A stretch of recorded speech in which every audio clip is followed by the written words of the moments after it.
ಅಂದ್ರೆ ಬೆಳ್ಳಿಗೂ ಮಗುಗೂ ಏನೂ ಆಗಲ್ಲ. ಆದ್ರೆ ಉಳ್ದವ್ರನ್ನ ನಾವು ಕಾಪಾಡ್ಲೇಬೇಕು. ಇದು ಕ್ಲೂ ಏನು ಇಲ್ವಾ? ಏನಾದ್ರೂ ಆತಂಕ ಆದ್ರೆ ಚಿತ್ರನ್ ನೆನ್ಸ್ಕೋ, ಸಹಾಯ ಆಗುತ್ತೆ ಅಂತ ಅದ್ರಲ್ಲಿ ಬರ್ತಿದ್ದಾರೆ. ಏನೇ ಕಷ್ಟ ಬಂದ್ರು ಚಿತ್ರ ನನ್ನ ಮನ್ಸಲ್ಲಿ ಅವಳ ಮಾತನ್ನ ಹೇಳ್ತಾಳೆ.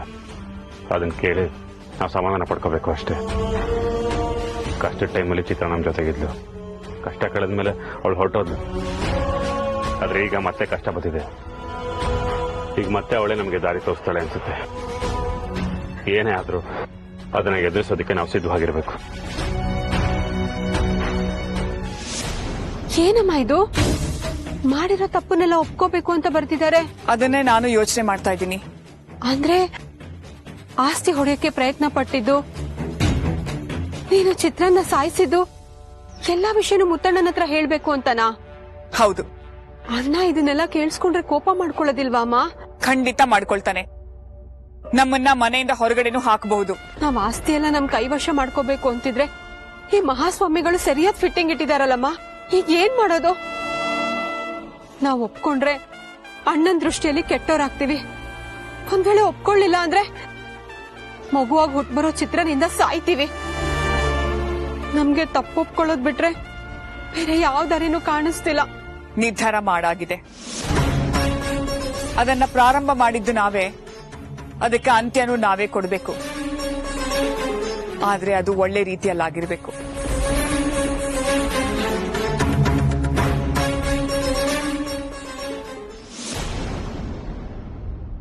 ಇವತ್ತೇನಾಗುತ್ತೋ ಗೊತ್ತಿಲ್ಲ ಚಿತ್ರ. ಏನೇ ಆದ್ರೂ ನೀನ ಜೊತೆಗಿರ್ಬೇಕು. ಬೆಳ್ಳಿಗೆ 2 ದಿನದಲ್ಲಿ ಡೆಲಿವರಿ ಆಗುತ್ತೆ ಅಂತ ಡಾಕ್ಟರ್ ಹೇಳಿದ್ದಾರೆ. ಈಗಷ್ಟೇ ನೋಡ್ಕೊಂಡು ಬಂದೆ, ಏನೂ ತೊಂದರೆ ಇಲ್ಲ. ಆದ್ರೆ ಮನೆ ವಿಚಾರವಾಗಿ ಹಂಗಾಬರಿ ಆಗ್ತಿದೆ. ಮನೆಯಲ್ಲಿ ಏನೂ ಅಪಾಯ ಆಗದೆ ಇರೋ ಹಾಗೆ ನೀನೇ ನೋಡ್ಕೋಬೇಕು. ನೀನ್ ನನ್ನ ಜೊತೆಲಿ ಇರ್ತೀಯ ಅಲ್ವಾ? ಖಂಡಿತ ಇರ್ತೀನಿ ಮಾವ.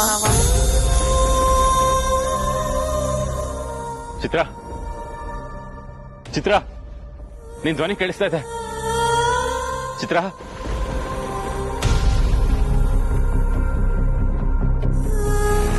ಚಿತ್ರ, ಚಿತ್ರ, ನಂಗೆ ನಿನ್ ಧ್ವನಿ ಕೇಳಿಸ್ತಾ ಇದೆ. ಚಿತ್ರ,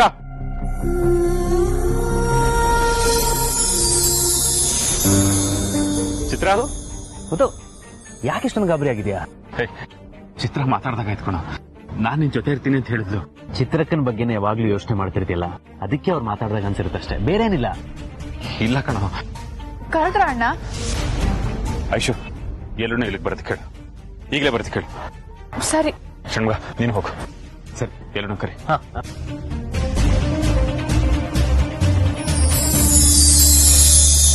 ಮುತ್ತು ಮಾವ, ಈ ದಿನ ನಾನು ನಿಮ್ ಜೊತೆ ಇರ್ತೀನಿ. ನಿಮ್ ಮನ್ಸಲ್ಲಿ ಏನಿದೆ ಅನ್ನೋದು ಎಲ್ರಿಗೂ ಗೊತ್ತಾಗ್ಬೇಕು. ಈ ದೊಡ್ಡ ಯುದ್ಧದಲ್ಲಿ ನೀವು ಸೋಲ್ಬಾರ್ದು. ನೀವು ಗೆದ್ದು ಎಲ್ಲರನ್ನು ಗೆಲ್ಲಿಸಬೇಕು.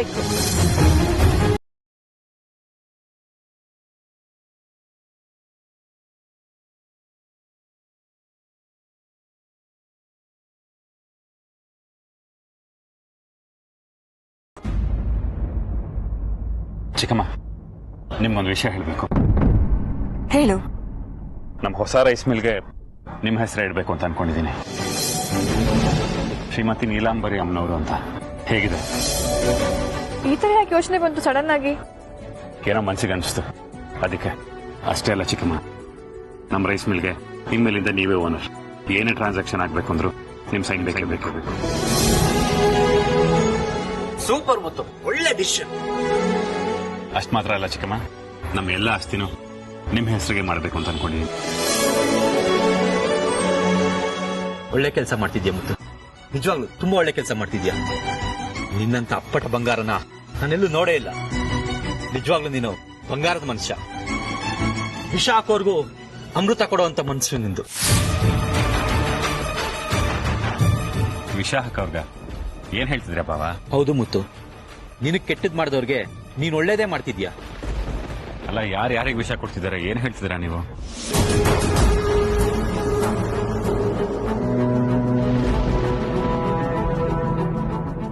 ನಾನೇ ಮುತ್ತು.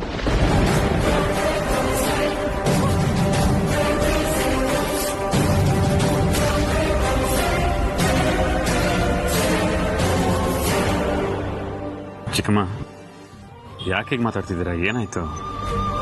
ನಿನ್ ಬಾಯಿಂದ ಚಿಕ್ಕಮ್ಮ ಅಂತ ಕರ್ಸ್ಕೊಳ್ಳೋ ಯೋಗ್ಯತೆನೂ ನನಗಿಲ್ಲ ಮುತ್ತು. ನಿನ್ ಮುಂದೆ ನಾನು ತುಂಬಾ ಸಣ್ಣವಳಾಗ್ಬಿಟ್ಟೆ. ಅಯ್ಯೋ ಚಿಕ್ಕಮ್ಮ, ಶರ್ಮಿಳಾ, ಚಿಕ್ಕಮ್ಮಗೆ ಏನಾಯ್ತು? ಯಾಕೆ ಮಾತಾಡ್ತಿದ್ದೀರಾ? ನಿಂಗೇನಾದ್ರೂ ಗೊತ್ತಾ? ಮುತ್ತು, ನಿನಗೂ ಗೊತ್ತಿಲ್ಲದೆ ಇರುವಂತ ಕೆಲವೊಂದು ವಿಷಯಗಳನ್ನ ನಾನು ಇವತ್ತು ನಿನಗೆ ಹೇಳ್ತೀನಿ. ಮಾತಿನ ಮಧ್ಯೆ ಯಾಕೆ ಏನು ಅಂತ ನೀನ್ ಕೇಳಬಾರ್ದು. ಆಯ್ತು, ಹೇಳಿ. ನಾನು ಈ ಮನೆಗೆ ಸೊಸೆಯಾಗಿ ಬಂದಿದ್ದು ನಿನ್ನ ನೋಡ್ಕೊಳ್ಳೋದಕ್ಕೆ ಅಂತಲ್ಲ. ನಿಮ್ಮಪ್ಪನ್ಗಿರೋ ಆಸ್ತಿ, ಒಡವೆ, ಹಣ, ಕಾಸು ಇದನ್ನೆಲ್ಲ ನೋಡಿ ನಾನು ಈ ಮನೆಗೆ ಸೊಸೆಯಾಗಿ ಬಂದೆ. ನೀನ್ ಅನ್ಕೊಂಡಿರೋ ಹಾಗೆ ಈ ನಿನ್ ಚಿಕ್ಕಮ್ಮ ಒಳ್ಳೆಯವಳಲ್ಲ. ನೀನ್ ಊಹೆನೂ ಮಾಡ್ಕೊಳ್ದೇ ಇರೋ ಅಷ್ಟು ಕೆಟ್ಟವಳು ಈ ಚಿಕ್ಕಮ್ಮ.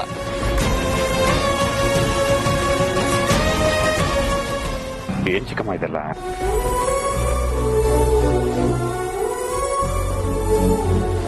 ನಾನು ಈ ಮನೆಗೆ ಮದ್ವೆ ಆಗಿ ಬಂದ್ ಕೂಡ್ಲೆ ಈ ಆಸ್ತಿ, ಹಣ ಎಲ್ಲ ಯಾರ ಹೆಸರಲ್ಲಿದೆ ಅಂತ ತಿಳ್ಕೊಂಡೆ. ಅದೆಲ್ಲ ನಿನ್ನ ಹೆಸರಲ್ಲಿದೆ ಅಂತ ಗೊತ್ತಾಯ್ತು. ನಾನು ನನ್ನ ಮಕ್ಕಳು ಚೆನ್ನಾಗಿರ್ಬೇಕು ಅಂದ್ರೆ ಈ ಮನೆ, ಈ ಆಸ್ತಿ, ಒಡವೆ ಎಲ್ಲರ ಅಧಿಕಾರ ನನಗೆ ಬೇಕು ಅಂತ ಅದನ್ನ ನನ್ನ ಹತೋಟಿಗೆ ತಗೊಂಡೆ. ಈ ಆಸ್ತಿ ಎಲ್ಲ ಭಾಗ ಮಾಡ್ಬೇಕು ಅಂದ್ರೆ ನಿನ್ ಮದ್ವೆ ಮಾಡ್ಬೇಕು ಅಂತ ಗೊತ್ತಾಯ್ತು. ಅದಕ್ಕೆ ನನ್ನ ಮಾತನ್ನೇ ಕೇಳು ಅಂತ ಹುಡುಗಿನ ಈ ಮನೆಗೆ ಸೊಸೆಯಾಗಿ ಕರ್ಕೊಂಡ್ ಬರ್ಬೇಕು ಅಂತ ಯೋಚನೆ ಮಾಡಿದೆ.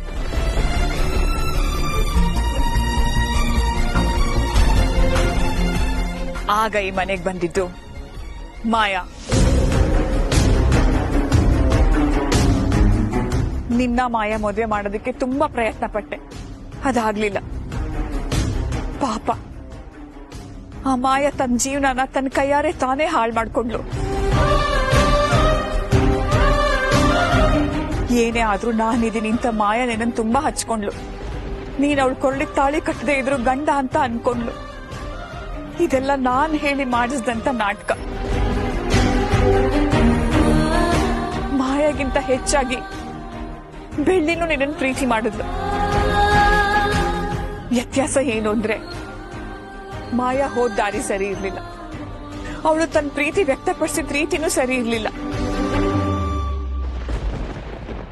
ಅದು ಅಲ್ದೆ ನಿನ್ನ ಕೊಂದು ಈ ಆಸ್ತಿ ಎಲ್ಲ ನನ್ನ ಕೈವಶ ಮಾಡ್ಕೋಬೇಕು ಅಂತ ಅನ್ಕೊಂಡೆ.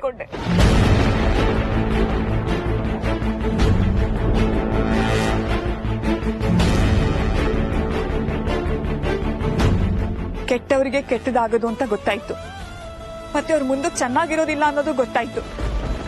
ಸಾಕಷ್ಟು ವಿಷಯಗಳು ನಿನಗೆ ಗೊತ್ತಾಗಬಾರ್ದು ಅಂತ ನಾನು ತುಂಬಾ ಪ್ರಯತ್ನ ಪಟ್ಟೆ. ಆದ್ರೆ ಯಾಕೋ ಗೊತ್ತಿಲ್ಲ, ಇವತ್ತೆಲ್ಲಾನು ನಿನ್ ಮುಂದೆ ಹೇಳ್ಕೋಬೇಕು ಅಂತ ಅನ್ಸ್ಬಿಡ್ತು. ನಿನ್ ಕೊಲೆಗಾರ್ತಿ ಚಿಕ್ಕಮ್ಮನಿಗೆ ನಿನ್ನೆ ಏನ್ ಶಿಕ್ಷೆ ಕೊಡ್ತೀಯ ಹೇಳು ಮುತ್ತು.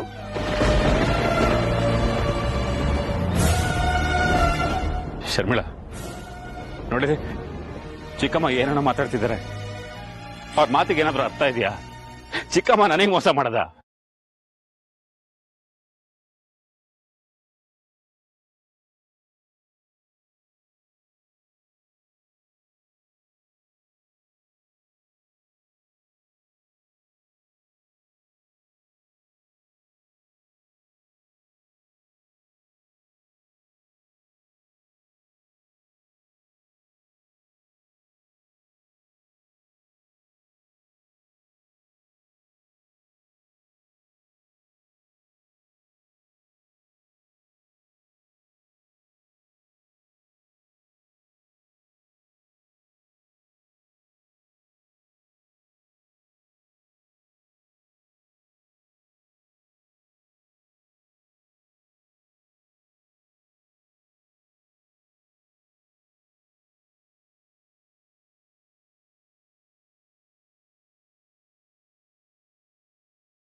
ಏನಂದ್ರೆ ನೀವು ನನ್ನ ಸಾಯಿಸ್ಬೇಕು ಅಂತ ತೀರ್ಮಾನ ಮಾಡಿದ್ರಿ ಅಂತ ಅಲ್ಲ ಚಿಕ್ಕಮ್ಮ. ನೀವು ಒಂದು ಮಾತು ಹೇಳಿದ್ರೆ ನನ್ನ ಪ್ರಾಣನ ನಿಮ್ಮ ಕೈಯಲ್ಲಿ ಹೊರಟೋಗ್ತಿದ್ದು.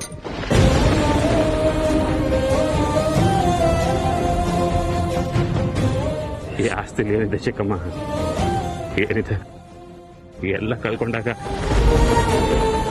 ಉತ್ತೇಜನ ತುಂಬಿದವ್ರೆ ನೀವು.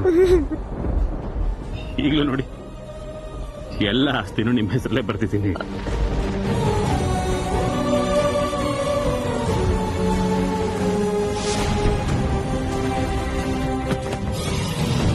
ಚಿಕ್ಕಮ್ಮ,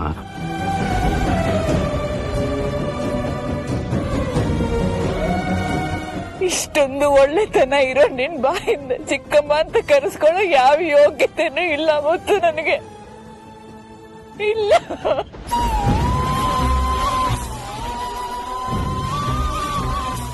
ಚಿಕ್ಕಮ್ಮ, ಯಾರು ಅರ್ಹಳಲ್ಲ ಅಂತ ಹೇಳಿದ್ದು?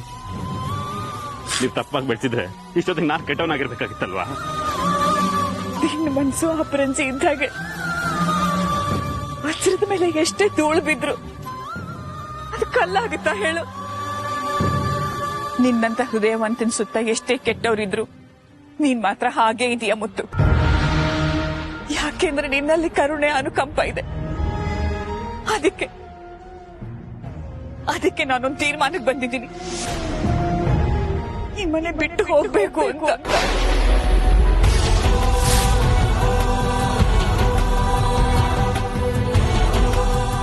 ನಾನು ಯಾವತ್ತೂ ನನ್ನ ಈ ಕೆಟ್ಟ ಮುಖನ ನಿನಗೆ ತೋರಿಸೋದಿಲ್ಲ.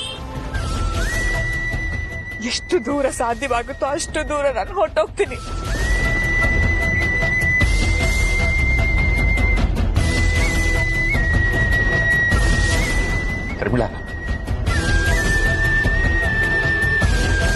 ಅಣ್ಣ, ನನ್ನಿಂದ ತುಂಬಾ ತಪ್ಪಾಗಿದೆ. ನಿನಗೆ ತುಂಬಾ ತೊಂದರೆ ಕೊಟ್ಟಿದ್ದೀನಿ. ಕ್ಷಮಿಸೋ ದೊಡ್ಡ ಮನಸ್ಸು ನಿನ್ಗಿರ್ಬೋದು, ಆದ್ರೆ ನಾನ್ ಕ್ಷಮೆ ಕೇಳೋ ಅರ್ಹತೆನೆ ಕಳ್ಕೊಂಡ್ಬಿಟ್ಟಿದ್ದೀನಿ ಅಣ್ಣ. ನಾವ್ಯಾರು ನಿನ್ ಜೊತೆ ಇರಲ್ಲ, ನಾವ್ಯಾರು ಇರಬಾರ್ದು.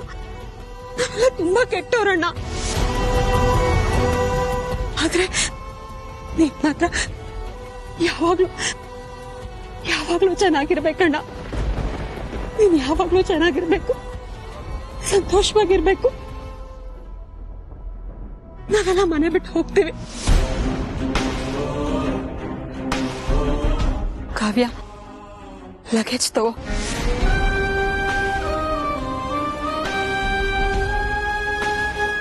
ಮುತ್ತು,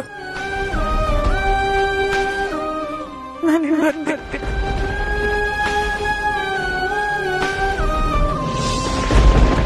ಮುತ್ತು ಮಾವ, ಅತ್ತೆ ಎಷ್ಟೇ ಕೆಟ್ಟವರೇ ಇರಬಹುದು, ಅವ್ರನ್ನ ನೀವು ಒಮ್ಮೆ ಕಳಿಸ್ಕೊಟ್ರೆ ಮತ್ತೆ ನಿಮ್ಗೆ ಅವ್ರ ಕೈಗೆ ಸಿಗಲ್ಲ. ನಿಮ್ ನೋವು ನಂಗೆ ಅರ್ಥ ಆಗುತ್ತೆ. ಆದ್ರೆ ಅದಕ್ಕಿಂತ ಜಾಸ್ತಿ ನೋವು ಅತ್ತೆ ಕಣ್ಣಲ್ಲಿದೆ. ಒಂದ್ ಮನುಷ್ಯ ತಪ್ಪು ಮಾಡಿ ಅದ್ರ ಅರಿವಿಗೆ ಬಂದು ಪ್ರಾಯಶ್ಚಿತ ಮಾಡ್ಕೊಂಡ್ರೆ ಅದಕ್ಕಿಂತ ದೊಡ್ಡ ಶಿಕ್ಷೆ ಇನ್ನೊಂದಿಲ್ಲ. ನೀವ್ ಯಾವುದೇ ಕಾರಣಕ್ಕೂ ಅತ್ತೆನ ಇಲ್ಲಿಂದ ಕಳಿಸ್ಕೊಡ್ಬೇಡಿ. ಅತ್ತೆನ ಇಲ್ಲೇ ಉಳಿಸ್ಕೊಳ್ಳಿ ಮಾವ. ಅತ್ತೆನ ಇದೊಂದ್ಸಲ ಕ್ಷಮಿಸಿ ನೀವೆಲ್ಲ ಸಂತೋಷವಾಗಿರ್ಬಹುದು. ಹೋಗಿ ಮಾವ, ಅತ್ತೆನ ಕಾಲ್ ಹಿಡಿದು ಕ್ಷಮೆ ಕೇಳಿ, ಹೋಗ್ಬೇಡಿ ಅಂತ ಬೇಡ್ಕೊಳ್ಳಿ.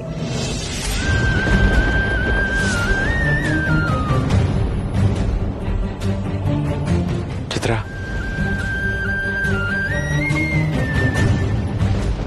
ಚಿಕ್ಕಮ್ಮ, ಇಲ್ಲ ಚಿಕ್ಕಮ್ಮ, ನಿಮ್ಮನ್ನ ನಾನು ಇಲ್ಲಿಂದ ಕಳ್ಸಲ್ಲ. ನೀವಿಲ್ಲೇ ನನ್ನ ಜೊತೆನೇ ಇರ್ಬೇಕು. ಯಾವ ಮುಖ ಹೊತ್ಕೊಂಡು ನಿನ್ ಕಣ್ ಮುಂದೆನೆ ಈ ಮನೇಲಿರ್ಲಿ? ಚಿಕ್ಕಮ್ಮ, ಒಂದೊಂದ್ಸಲ ತಪ್ಪಾಗುತ್ತೆ. ಹಾಗಂತ ದೇವರನ್ನ ಪೂಜೆ ಮಾಡೋದು ಬಿಡ್ತೀವ? ಇಲ್ಲ ಅಲ್ವಾ? ನೀವು ಇಲ್ದಿದ್ದು ಮನೆ ಈ ಮನೆನೇ ಅಲ್ಲ. ನೀವೇ ಇಲ್ದೆ ನಾನು ಹೇಗಿರ್ಲಿ ಚಿಕ್ಕಮ್ಮ?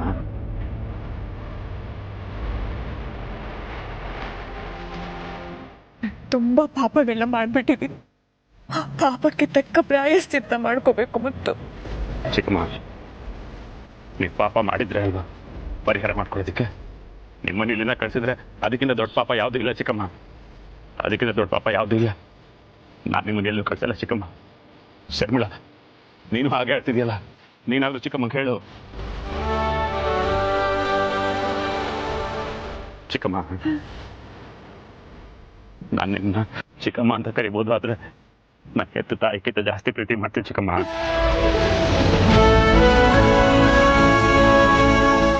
ನೀವಿಲ್ಲ ಅಂದ್ರೆ ನಾನು ಸತ್ತೋಗ್ತೀನಿ ಚಿಕ್ಕಮ್ಮ. ನೀನ್ ಸಾಯ್ಬಾರ್ದು. ಹಾಗಿದ್ರೆ ಇಲ್ಲೇ ಉಳ್ಕೊಳ್ಳಿ. ಅಲ್ಲ ಚಿಕ್ಕಮ್ಮ, ಇಷ್ಟು ಮಗುವಿಂದ ಇಷ್ಟು ಹತ್ರಕ್ಕೆ ಬೆಳೆಸಿದ್ದೀರಾ, ನನ್ನ ಹೇಗ್ ಬಿಟ್ಟೋಗ್ತೀರಾ ಚಿಕ್ಕಮ್ಮ? ನಿಮಗ್ ನಿಮ್ ಮಗ ಬೇಡವಾ?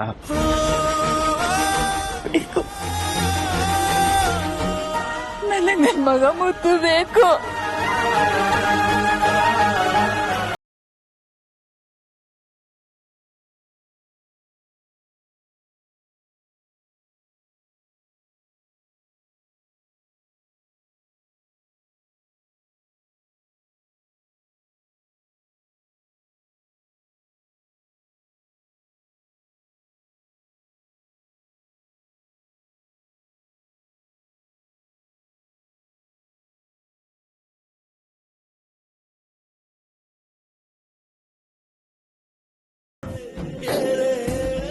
ನಮ್ಮ ಪಟ್ಟು ಬಾವ ಹೇಗಿದ್ರು ಡಾಕ್ಟರ್. ನಮ್ಮೂರಲ್ಲಿ ಒಳ್ಳೆ ಹಾಸ್ಪಿಟಲ್ಸ್ ಇಲ್ಲ, ಸರಿಯಾಗಿ ಟ್ರೀಟ್ಮೆಂಟ್ ಸಿಗ್ತಿಲ್ಲ, ಎಷ್ಟೋ ಜನಕ್ಕೆ ಟ್ರೀಟ್ಮೆಂಟ್ ತಗೊಳ್ಳೋದಕ್ಕೆ ಹಣನೂ ಇಲ್ಲ. ಅದಕ್ಕೆ ಒಂದು ಮಲ್ಟಿ ಸ್ಪೆಷಾಲಿಟಿ ಹಾಸ್ಪಿಟಲ್ನ ಕಟ್ಟಿಸ್ಕೊಡ್ಬೇಕು ಅಂತ ಅನ್ಕೊಂಡಿದ್ದೀನಿ. ನೀವೇನ್ ಹೇಳ್ತೀರಾ? ಇಂಥ ಒಳ್ಳೆ ವಿಷಯನ ಬೇಡ ಅಂತ ಹೇಳ್ತೀನ. ಇದುವರೆಗೂ ನೀನ್ ಜನರ ಸೇವೆ ಮಾಡ್ಕೊಂಡ್ ಬಂದಿದ್ಯಾ. ಈಗ ಶರ್ಮಿಳಾ ಮತ್ತೆ ಅಲಿಯಂದ್ರ ಸರ್ದಿ, ನಾವೆಲ್ಲರೂ ಅವ್ರಿಗೆ ಸಪೋರ್ಟ್ ಆಗಿರೋಣ. ಖಂಡಿತ ಶ್ರಮ ಪಟ್ಟು ಕೆಲಸ ಮಾಡ್ತೀನಿ ಅತ್ತೆ. ಬಡವರಿಗೆ 100 ರೂಪಾಯಿ ಫೀಸಲ್ಲಿ ಈ ಹಾಸ್ಪಿಟಲ್ ಅಲ್ಲಿ ಎಂತ ಟ್ರೀಟ್ಮೆಂಟ್ ಕೊಡಕ್ಕೂ ಸಿದ್ಧ ಅಂತ ಎಲ್ರಿಗೂ ಗೊತ್ತಾಗ್ಬೇಕು. ಅಣ್ಣ, ಶರ್ಮಿಳಾ, ಇದೆಲ್ಲ ಏನಕ್ಕೆ? ಅಣ್ಣ, ಈ ಹಾಸ್ಪಿಟ್ಲಿಂದ ದುಡ್ಡು ಮಾಡೋ ಆಸೆ ಅಂತೂ ಖಂಡಿತ ಇಲ್ಲ. ಇಲ್ಲಿ ಬರೋ ಪ್ರತಿಯೊಬ್ಬ ಬಡವರಿಗೂ ಒಳ್ಳೇದಾಗ್ಬೇಕು, ಎಲ್ರೂ ನಿನ್ ಹೆಸರನ್ನ ಕೊಂಡಾಡ್ಬೇಕು. ಅಮ್ಮ, ಹಾಸ್ಪಿಟ್ಲಿಗೆ ಮುತ್ತಣ್ಣ ಮಲ್ಟಿ ಸ್ಪೆಷಾಲಿಟಿ ಹಾಸ್ಪಿಟಲ್ ಅಂತ ಹೆಸರಿಡ ಅಲ್ವಾ? ಇಲ್ಲ ಇಲ್ಲ, ನನ್ನ ಹೆಸರು ಇಡ್ತಾ ಇಲ್ಲ, ಚಿಕ್ಕಮ್ಮನ ಹೆಸರು ಇಡ್ತಾ ಇಲ್ಲ.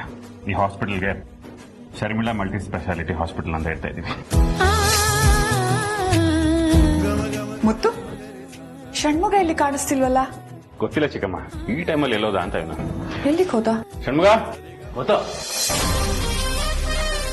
Welcome welcome home. ಏನಿದೆ ಷಣ್ಮುಗ? ಅಮ್ಮ, ಅದು ಒಂದು ಮಿಸ್ ಕಾಲ್ ಅಲ್ಲಿ ಮಿಸ್ ಆಗಿ ಮಿಸ್ಸಸ್ ಲೆವೆಲ್ಗೆ ಪಟ್ಪಟ ಅಂತ ಆಗ್ಬಿಡ್ತು. ಅದೇನೋ ಗೊತ್ತಾಗ್ಲಿಲ್ಲ. ಇರ್ಲಿ, ಒಟ್ನಲ್ಲಿ ನಿನ್ ಲೈಫ್ ಸೆಟ್ಲ್ ಆಯ್ತಲ್ಲ, ಅಷ್ಟೇ ಸಂತೋಷ ನಮ್ಗೆ. ಎಲ್ ಸೆಟ್ಲ್ ಆಯ್ತು ಅಮ್ಮ, ಇನ್ನೂ ನಮ್ಮಿಬ್ರದ್ದು ಮದ್ವೆನೇ ಆಗಿಲ್ಲ. ಏನು?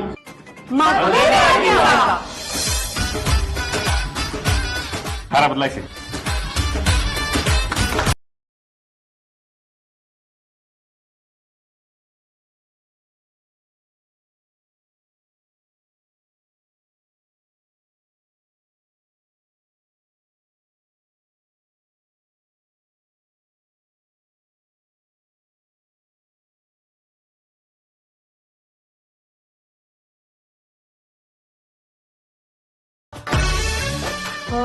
ಮಗ್ಲೇ, ಚಿಕ್ಕಮ್ಮ, ಚಿತ್ರಂಗೆ ಇದು ಮರು ಜನ್ಮ. ಹೋದ್ ಜನ್ಮದಲ್ಲಂತೂ ನಿನ್ನ ಚೆನ್ನಾಗಿ ನೋಡ್ಕೊಳ್ಳೋದಕ್ಕಾಗ್ಲಿಲ್ಲ. ಈ ಜನ್ಮದಲ್ಲಾದ್ರೂ ನಿಂಗೆ ಯಾವುದೇ ಕೊರತೆ ಬರ್ದಿರ ಹಾಗೆ ನೋಡ್ಕೋತೀವಿ. ಹೌದು ಮುತ್ತು. ಹೌದಾ ಹೌದಾ, ನಿನ್ನ ಚೆನ್ನಾಗಿ ನೋಡ್ಕೋಬೇಕಾ? ರಾಣಿ ರಾಣಿ ಹಾಗೆ ನೋಡ್ಕೋತೀವಿ ನಿನ್ನ.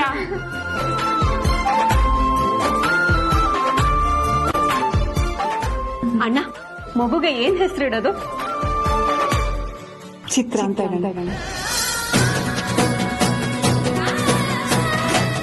ಇಷ್ಟ ದಿನ ಈ ಮನೆಗೆ ಮಂಕ್ ಬರ್ದಿತ್ತು, ಈಗ ಚಿತ್ರ ಮಗುವಾಗಿ ಬಂದಿದ್ದಾಳೆ. ಇನ್ಮೇಲೆ ಈ ಮನೇಲಿ ಬರೀ ಸಂಭ್ರಮ ಸಡಗರ ಮಾತ್ರ. ಹೌದು, ಇನ್ಮೇಲೆ ನಮ್ ಮನೆಗೆ ಯಾವ ಕಷ್ಟನೂ ಬರಲ್ಲ.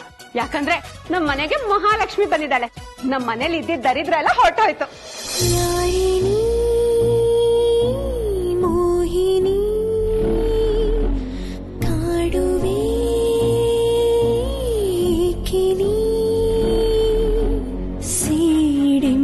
ರೋಷವು ಕಾಪಾಡು ದ್ವೇಷವು ಯಾರಿಟ್ಟ ಶಾಪವು ಕೂಡಿಟ್ಟ ಪಾಪವು